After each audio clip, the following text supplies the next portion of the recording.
how did you survive on $200? How were you able to? $200. Yeah. $200. How did you ever do that? So the internship was starting about a week after, but my family just rushed me to go to United States. So first day, just I got checked in with the hotel, and they said like before you get your own place, I thought that they were going to provide me a lodging, but no. So with $200, and also on top of that, they don't pay me immediately. You have to wait for 2 weeks after. So I was so afraid of running out of money, and it's hard to communicate my anxiety with anybody else. I even had nightmares too, because I was crying sometimes at night. Like I would like to speak English so bad, and I would like to get, because I'm a very cheerful person. I like to people the laugh, but I couldn't do that. I could not get into that conversation, So finally, I come up with something funny.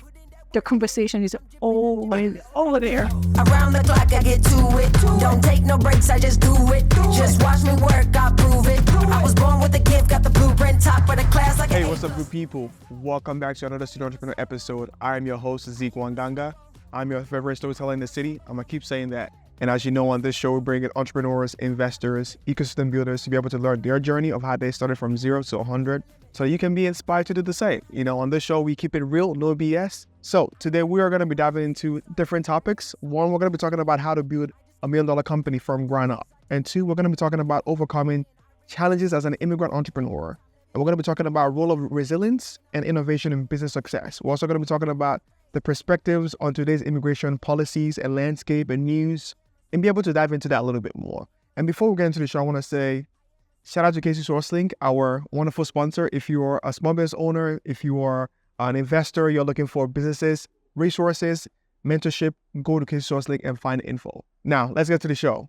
I'm always excited, but I'm really, really excited about my guest today because her story is very inspiring. She came to the US with only $200 and have turned $200 into over $1 million. Help me welcome the founder of NvsionKC, Grace Ahn. How you doing? Good, how are you? Good. Welcome to the show. Thank you. I'm happy to be here. Great to have you here. How are you doing today? Doing great. Little nervous. No, you got this. And no worries at all. We're just gonna have a conversation, relax. Even though I did a whole long intro, but this is Sukasa. Is it Sukasa Mikasa? Yeah, Mikasa, Sukasa. Yeah. Either ways. But thank you for coming on the show. I want to ask, for those who don't know who Grace Ahn is, give us a little bit of bio of kind of your journey of how you started NvsionKC and how you got to where you are today.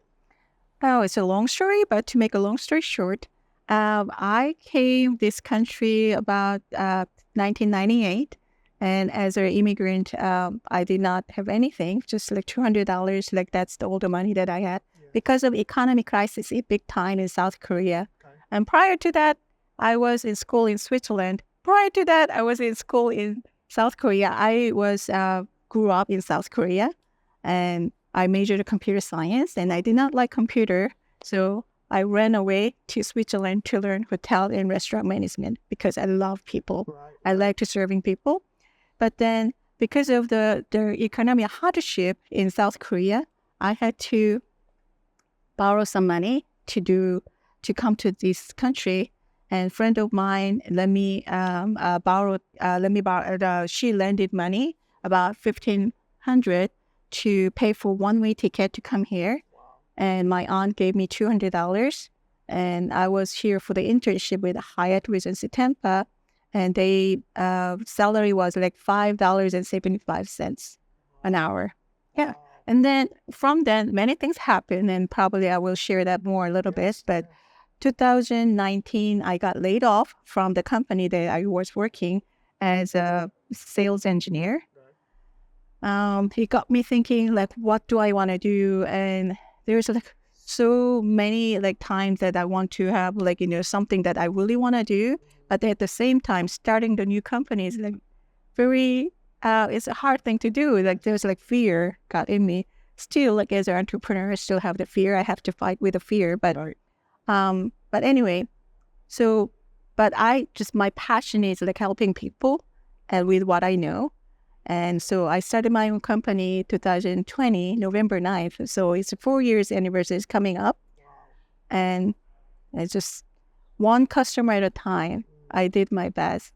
And another thing that I really try to do well is like take care of my employees. Because I was like employees until I start my company. Right. So let's take it back, right? Yeah. So you arrived in the U.S. You got a one-way ticket to the U.S. yes. Talk to me about that moment leaving because you were coming from Switzerland or South Korea. South Korea. I stopped by South Korea. Okay. Yes. So tell me about that moment, leaving your family, this one-way ticket. Yeah. What was that like? Talk about your family, that process for you.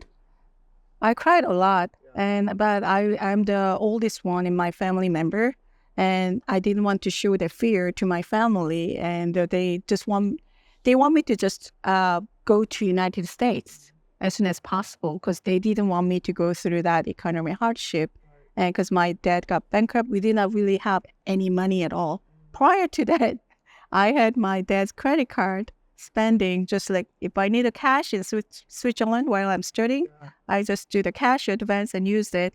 Or anything that I need, I just use a credit card. But then my life changed upside and down, like just the one moment. But it's just a very scary thing. Right.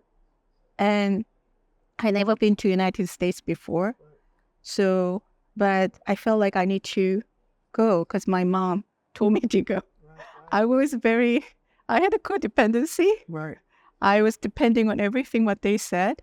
So it was even harder for me to settle in United States because I didn't speak English very well.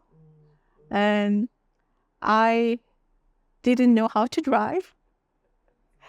And I did not know anybody, but just the one internship opportunity with the Hyatt Regency Tampa.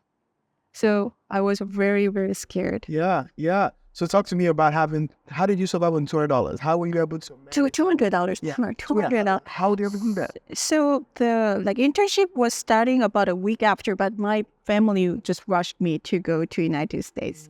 So I came about a week sooner before that any other interns arriving. So first day, just I got checked in with the hotel and they said like before you get your own place, I thought that they were going to provide me a lodging, but no. So with $200, and also on top of that, they don't pay me immediately. You have to wait for 2 weeks after. So I was so afraid of running out of money, and it's hard to communicate my anxiety with anybody else.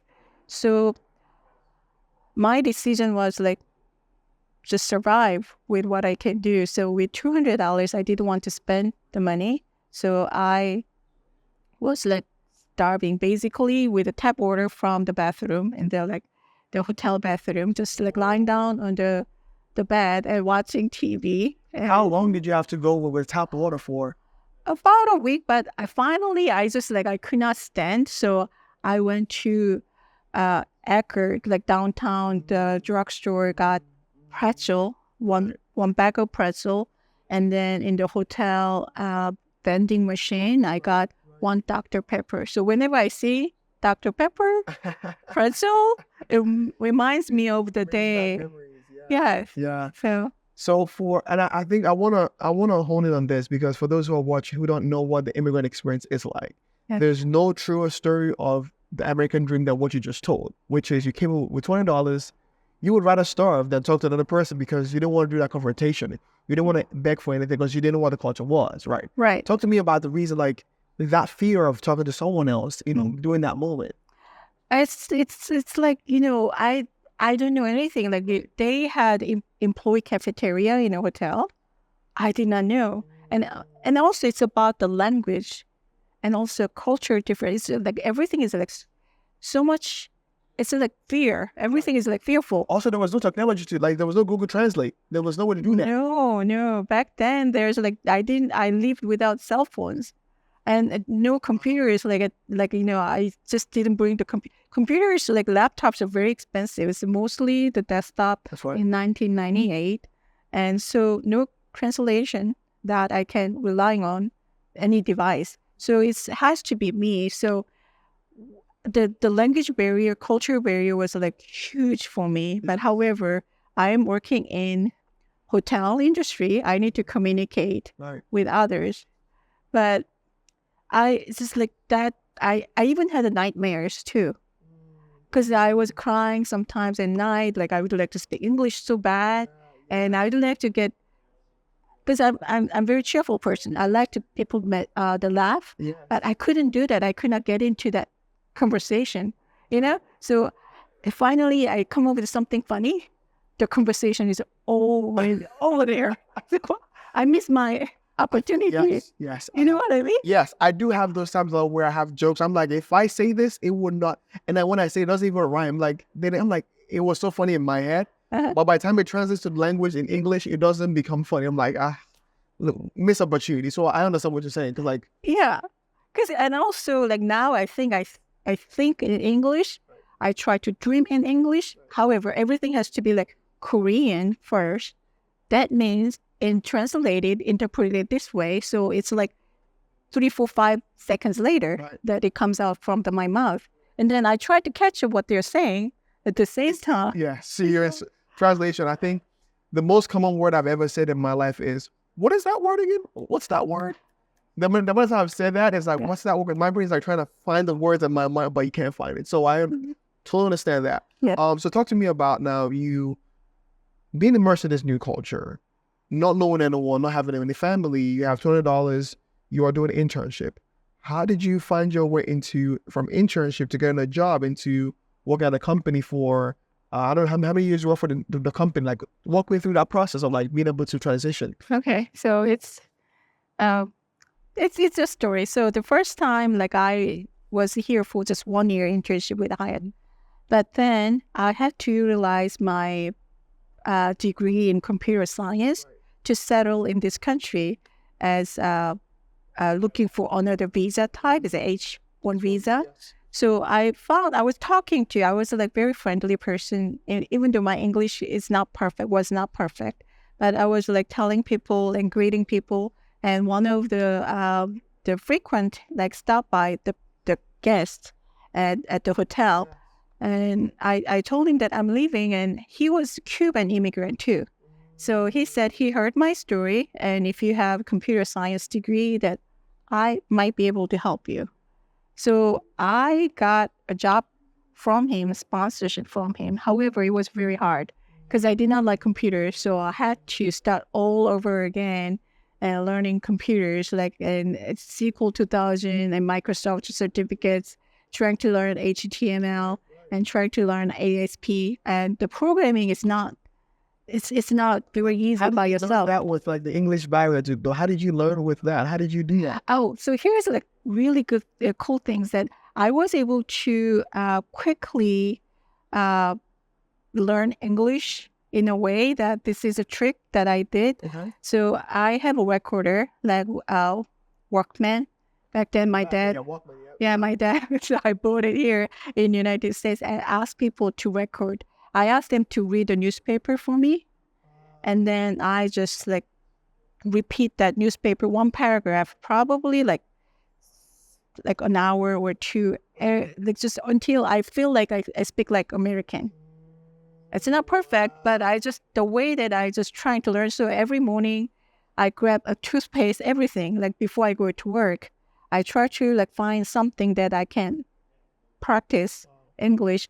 So I just did not think about what it means, but just try to pronounce like American. That was my focus. I still have an accent, however, I was just trying to learn that way. But it has like several benefits. One, you keep repeating probably like 100 times, so you memorize the sentence. And you try to speak like American, and you can hear better. And then you can use that when you speak next time. So I didn't go to school in the United States, and I didn't get any like language course, anything like that. But I just did it by myself, like read a newspaper and ask people, can you do me a favor? Can you pronounce this for me? So how long did that take? What was the process of like you being able to say that, okay, I can understand what people are saying, I can read? Within a year. Within a year? Yeah, but I mean, like even though like hard things, like it took me a while. Right. And I was afraid of like speaking in front of other people. Right. But however, I was able to have some decent conversation. Wow. And I think it took me a while. And some things like you have to really study the vocabularies. But however, I think I was able to dream in English within a year. That I have never even thought about that, like, because I know now there's more technology, but can you even imagine being in the US in the 1998, 2000s, where there was no translations or whatever? Like, there's no ESL classes that exist now. Like, those are not in existence. Probably was, but I was not able to have access to it. Yeah, I could not afford it. Wow. Okay. So now talk to me. So you started this computer science job as you're learning English and learning these. How were you able to kind of grow into the computer science side of things?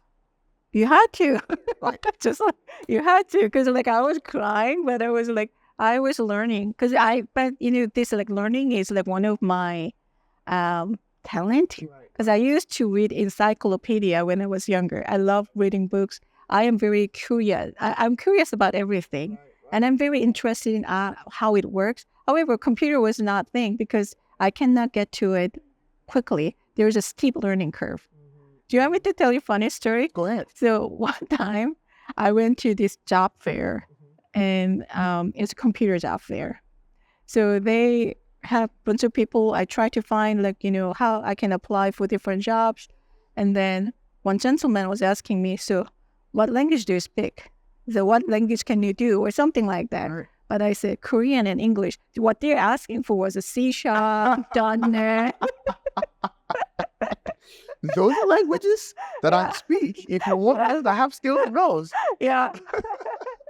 That's funny. That's funny. Okay. Yeah.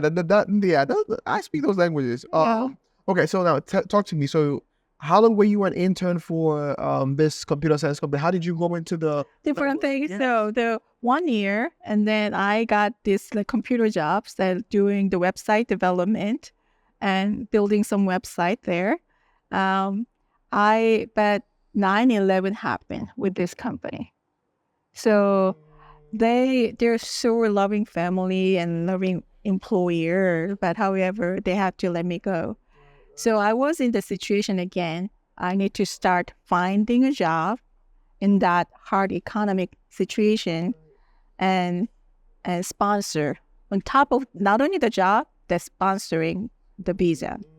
So I was searching for a job, but I found this company in North Carolina. Actually, it was in Wilson.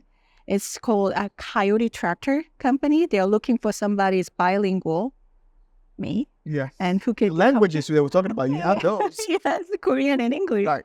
And this is a Korean subsidiary company. So they import the tractors and they distribute tractors in United States and Canada, and one in Costa Rica. So they're looking for somebody who can speak English, who can do computers, because they want to have somebody that maintain their website or even rebuild. So I was perfect candidate. I went to Ewha University, Women's University, and it was one of the famous university in South Korea. So the owner of the company or the president of the company, they were able to recognize me, and she must be a smart one, because I was. Yes. I went to one of the best schools in South Korea. Wow. So I was recruited. I got the job in North Carolina, Raleigh in 2003. And then I found another opportunity here in Kansas to sponsor my green card. So that was 2007.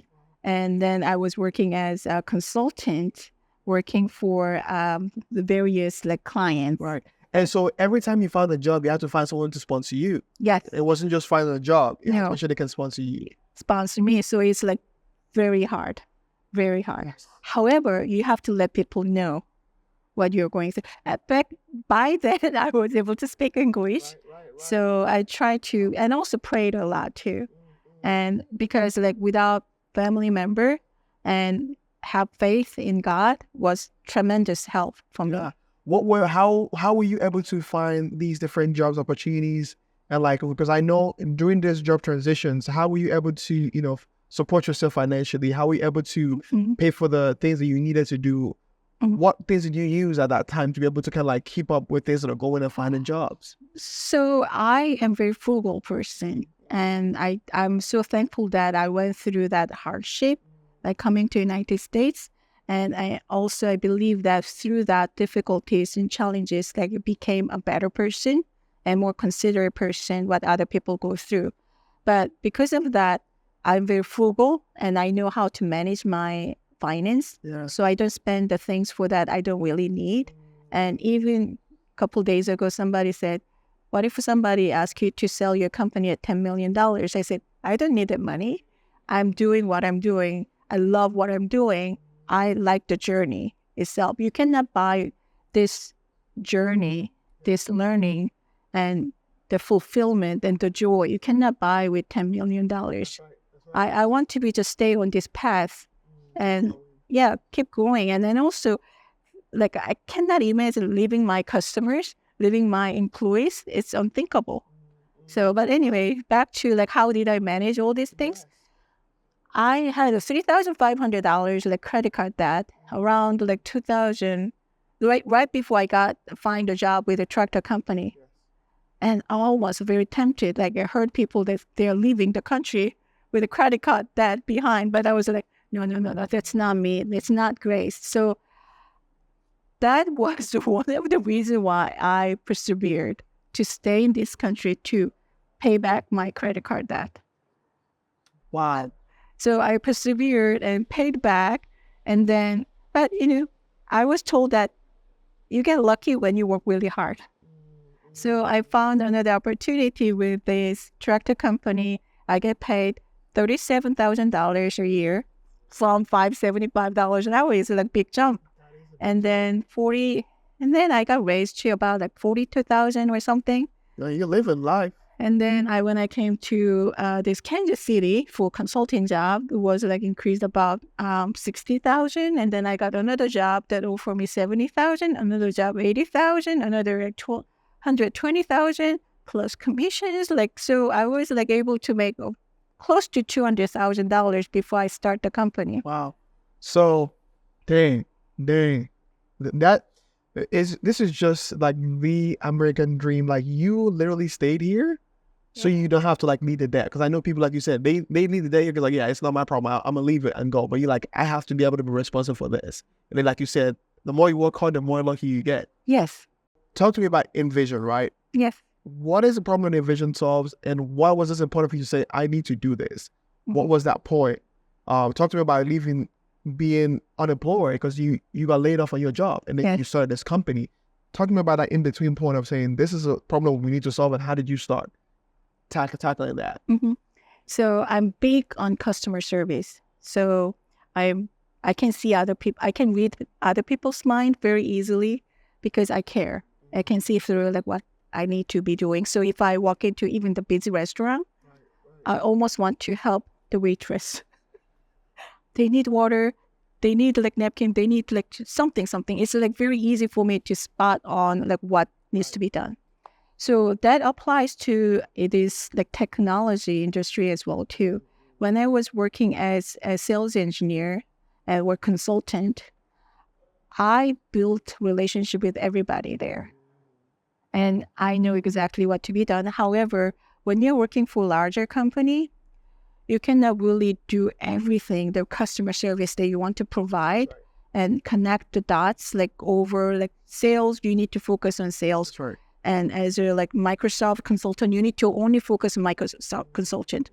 But I want to provide holistic services to my customers. Right. Yeah. So that really triggered me like one day. And I think this is very common for me. Like I still try to learn and understand exactly what customers are asking for. So when I was like unemployed and thinking about what I want to do, I was listening to one of the recording that I was consulting with the customers because I want to making sure that I capture everything what he's asking or more. So I was listening to his like my own voice and asking him the question and trying like, so I feel the passion. I got inspired by my own voice. So I was like, at the moment, this is it. Like, I think I need to try.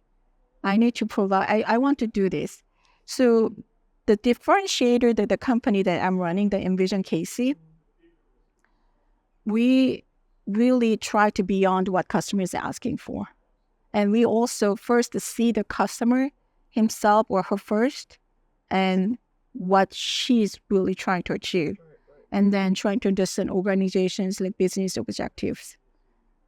And then we capture everything during that sales cycle where we called envisioning. NvsionKC is like coming from that. Like we help discover and my customer to be able to see what I want him to want her to see, that potentials that we can achieve together. Right.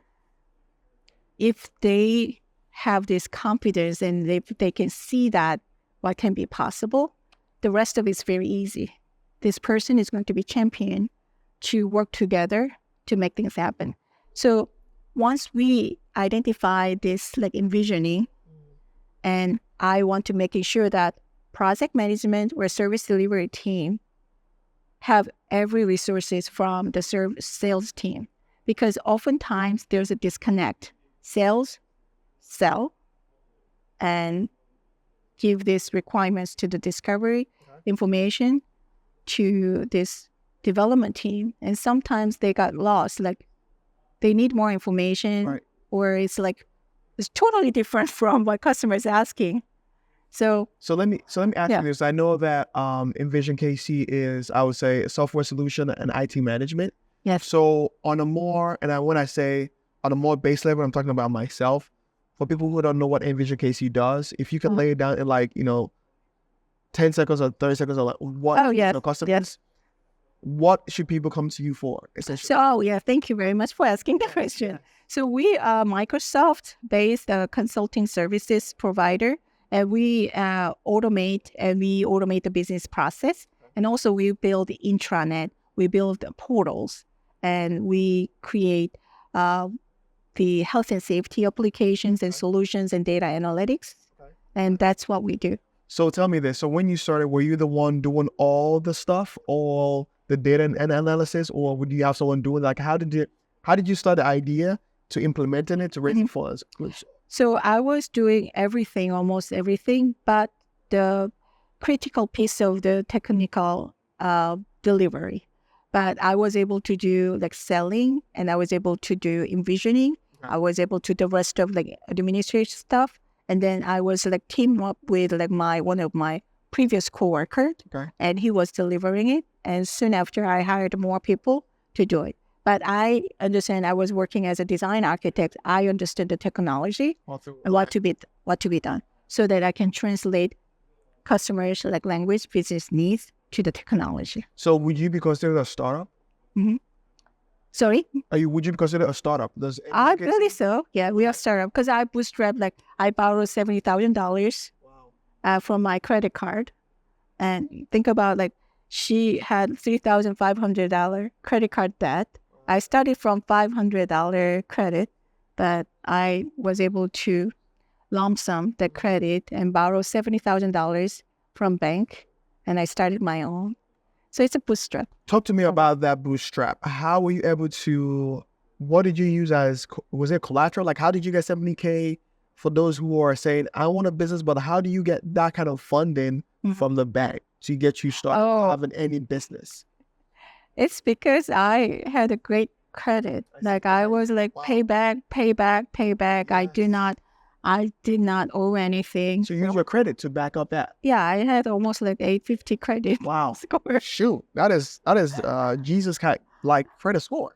Yeah, so close to 850, but once you borrow $7,000, it went down a little bit, but it's back up now. Okay. So I just I think it's coming from really steward well what you owned, even if it's small, and you never know, $3,500 credit card that I paid back. Yeah.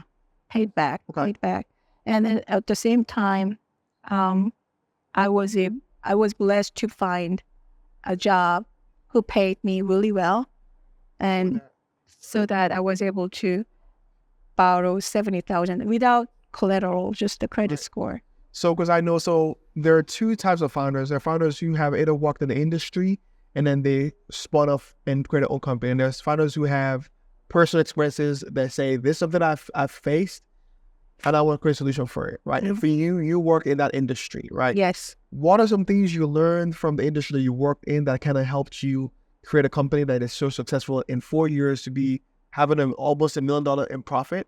Yeah. Not profit, but the sales. Sales, yes. Revenue, right? Revenue. Yeah. So tell me what you learned from being in the industry that helped you be able to scale so at a much faster pace. Oh, I think there's no secret. Just like one of my mentors, like my former CFO, she told me when I started my business, I asked a lot of advice because it's a very scary thing. So I called my former CEO, CFO, manager, mentors. I was seeking mentorship. I'm a serial mentee.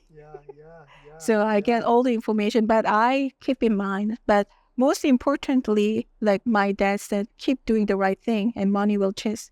Don't chase money, but money will chase after you. So, and then my former CFO, Julie in-law, when I was a consult with her, like I told her, I think I'm going to name my company as NvsionKC because I love KC. And she said, that's a great idea. And she told me that, I told her, how can I be successful in this industry? And she said, this is a small community. If you do well, you will have a reputation. Right. So do it right for the customers. That's what I did. So the customer that I had $10,000 engagement became $100,000 over 4 years. Wow. Dang, wow. Because I know for me, I'm a founder who is, I'm not a technical founder. I'm a founder who had lived experience when it comes to ULO, right? I create a platform where all immigrants can find a solution, where they can be able to start. Like, just imagine if you had a platform when you came here in 1998 that could help you find funding, help you find like community who can help you. Like I feel like for the most, what people need is people, right? It's not really money, it's people that can help you direct you to places where you can get things you need, right? Right. Building that community for you, helping you find your people, right? So let me ask you this, because I know on the business side, being able to start a company is not easy. And being able to grow a sustainable company is even much harder. And this 4 years, they say most companies die after 2 years, I would say, but you're in your 4th year, right? Tell me, because you talk about relationships, how are you able to use your relationship skills to be able to, one, manage your team and also bring customers and have loyalty to you? I think it's going back to just the very basic. You care. I care. And I have an imposter syndrome, like almost like every entrepreneurs, but sometimes I doubt my skills. I doubt my leaderships. But I think they know, and it's just, they can see who I am.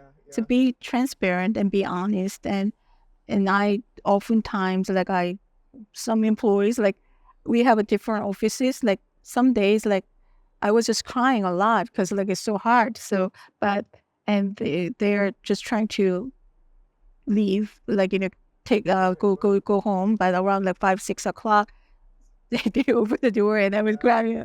Oh, sorry. They know who I am, what I'm going through. But I think I'm so thankful for the team members that I'm with. But I think nothing different. You care, and then they'll know that she's doing it for you. And I got a phone call or invitation from one of the customers in different states. I worked for her 15 years ago. And 15, I think it's like 2009, or not quite 15, but many, many years ago. And she remembered me. And then she had opportunity. And also she heard me. I started my business. And she invited me to be on her project. And then I went down and to be with her. We didn't win the project. However, she said, I knew you're going to do a great job and I know you care. So that kind of thing that you should do when you're in business, just try to do the right thing. Right. And then like the success it's natural. Yeah. No, I totally agree with you on that. So I know that building a business is not easy, like I said. Were there some times that people doubted you? And I know you probably had a lot of this, that you remember that more inspired you. And how did you come out of those times when people say you couldn't do it, but you actually were able to get it done, especially starting NvsionKC? I think I was the biggest enemy than anybody else. I don't think anybody really turned me down, and I was like turning me down more. So it's not really related to my company story, but when I was working as a SharePoint consultant, I went to this like Microsoft conference one year, and they're talking about all the greatest things, and I felt so guilty, and I had to see counselor, therapist, because I told her, I feel so guilty. The thing that I was been telling to my customers, like, I think that's very outdated. And I was crying. And she said, no, Grace, you recommended whatever you think is the best to the customer. So don't feel guilty. So that's kind of mindset I have. I try to do the best for the customers, and customer know that. And the relationship defines the challenges. Yeah. So, and also I'm not doing this by myself. Like for the customer solutions that we are providing, we always work together, collaborating together. And I just, that's our culture. Like it's like sales, project manager, engineer and UI data. We all work together. It's like takes more time actually. However, we can see different perspective. We can make it better products and solutions. So on that as well, because I know that entrepreneurs, like you said, our biggest battle is with ourselves. Yes. Right. I had a guest on the show, Dr. Archie. She said, because I was asking her, like, how do you overcome those mental challenges of like you overcoming yourself? And she said, what she tells herself is, you have no evidence that you're going to fail. No. But you have evidence you've already succeeded in the past. Yeah. How can you build on that evidence for the next day, right? Right. That's so on good. that same mindset, what are some things you do or help tell yourself, like, how do you get through those times where you get yourself so bad, but you keep going? How do you keep going when it becomes really hard? So I asked that question to almost the ChatGPT one day. Like I had like so many networking events that I need to go to, but I feel like so depressed. But I feel like I need to go out. So I was asking ChatGPT. ChatGPT recommended like, oh, get some sun, vitamin D, like exercise. So I said, well, consider another job. So that's what ChatGPT told me, like, consider another job if it's less stressful. So I said, I talked back to it. It's my own company. I can't go to another job. I own the job. This is my job. Right. Yeah. So the one thing that I don't give up. I'm one thing that I'm thankful to my past myself and my future myself is, I don't give up. And also another thing is really important is I often forget is being grateful. Right. Just think about like in this, we enter into his gate with thanksgiving. Yeah, so that's the safe place. So just being thankful, they will guard you from, all the hardships. Yeah. But just like, it's hard to change my mindset. However, just being grateful will help you. And also you have to do great. Don't give up ever. So oftentimes I feel so depressed. I don't want to go to this meeting, but I make great connection whenever I go out there. Right. Yeah, no, I'm with you because I know. So, and maybe this is a question or this is just you giving me your thoughts on it, right? I know for me these days, I'm not really faced by challenges because I think the hardest time I've ever faced in my life was around 2018 when I came into the US. That was the hardest I've ever done. Because I was here all by myself, could barely speak English. I was a starter. Like I was a stammerer. Like I hated talking to people because I couldn't even say my name for the most part, right? I was also in 2018, I almost got deported. Like I was at a point where my visa expired. Right. And it's like I was like, if they caught me on the street, I was going home. Right. I was always in the place of like, well, what is the word? That's the word coming in, kind of depression, right? Anxiety every single morning. Yeah. And that was the toughest time. So nowadays, again, I'm grateful for the things that I have, but I'm never at a point where I feel like I'm afraid of anything. It's because I know I've been through it, right? Is that the same for you? Or how do you get to a point where even if you go through the darkest times, yes, what keeps you saying, I've seen this before, or is this something else that you use? I don't know. I have a growth mindset, and I want my company to reach 2 million, 3 million, and 20 million, and not just a regional service provider. I want to become nationwide and international company. So I don't think I never ever settle, and I always like challenge myself because like I don't know if you ever like plant anything in gardening, same tomato plant in different pot, different size of a pot, That's right. it go differently. So I never want to be just settle at, 1 million is good, like 5, 6 employees where some contractors working with me safely, and I have these great customers. No, and technology evolves, and I want to do whatever is the best for the customers. I need to keep learning, so keep learning is very important. And yeah, so I challenge myself, but it's a happy path to be. Yeah, no. As we're getting close to the end of the show, I want to ask you this. Mhm. There's a lot of hate in the media right now about immigration, about immigrants. Yes. You are an example of what it means to pursue the American dream. Yes. $200 Yes. to almost $1 million in revenue, or plus $1 million in revenue. Yes. What do you have to say to what's happening right now, to people who are watching, knowing your story and your journey of what you've come through to become? Because I think the biggest thing about your story is that you are not just a person, you have impacted many lives, your employees who work for you, the companies you have contracts with. Yes. These are positive things you're doing for everyone. Yes. What would you say to things that are happening right now? Actually, I wrote one blog and posted in LinkedIn to talk about Asian hates or something about against like other Asian Americans were Asian or other people. And honestly, I never experienced in Kansas City, especially. And everybody talks to you. Everybody smiles at you. And they have always a small talk and very genuine interest in you. And so I'm probably the only Asian walking around and everybody looks same. I may look different, but they don't treat me any differently. So it's hard for me to agree with what media say. And maybe it's like New York downtown is going to be different. But in at least my community, Kansas City, is different. And like, I love Kansas City. That's why our company name is NvsionKC. Often people think that we are nonprofit, but it's a expression of my love and community. So for those who know, because I know for sure, KC is very diverse, right? yeah, It's I would say, there's a lot of ethnicities in Kansas City, right? It's a melting pot of diversity, and everyone really supports you. Shout out to Grace Ahn, they're always a huge support, especially for small businesses in Kansas City.